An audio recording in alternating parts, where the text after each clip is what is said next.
পানি কখনো মারণাস্ত্র হতে পারে না, পানি কখনো যুদ্ধাস্ত্র হতে পারে না। একমাত্র সারা বিশ্বের এই ভারত দেখিয়ে দিল পানিকে তারা মারণাস্ত্র হিসেবে ব্যবহার করেছে।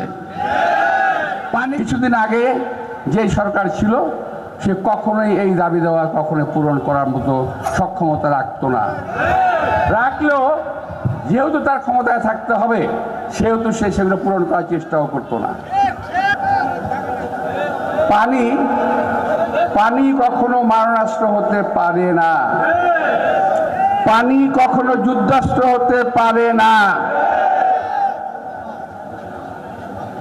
একমাত্র সারা বিশ্বের এই ভারত দেখিয়ে দিল পানিকে তারা মারণাস্ত্র হিসেবে ব্যবহার করেছে, পানিকে তারা যুদ্ধাস্ত্র হিসেবে ব্যবহার করেছে।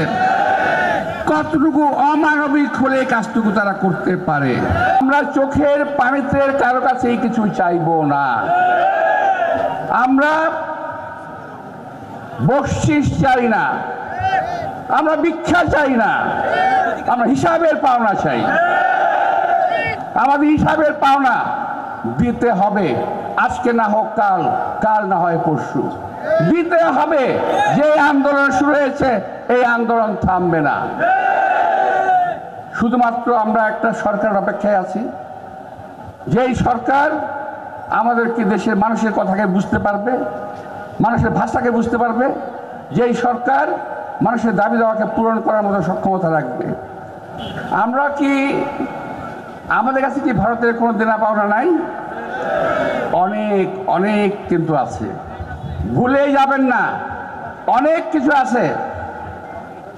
আমাদের কাছে ট্রানজিট আছে আপনাদের, আমাদের কাছে আপনাদের আমাদের পোর্ট আছে, মংলা পোর্ট আছে, চট্টগ্রাম পোর্ট আছে।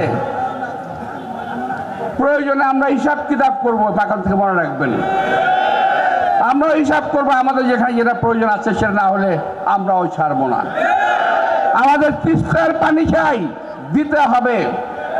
ফারাক্কার পানি চাই, দিতে হবে। যেখানে যেখানে আমাদের পানির অভিন্ন নদী আছে সমস্ত নদীর পানি আমাদেরকে দিতে হবে হিসাব মতো। কেন গর্বিত মনে করছি যে আমি বিশ্বাস করি এই দাবি, এই পানির ন্যায্য হিস্সা ইনশাআল্লাহ আমরা আদায় করে ছাড়বো।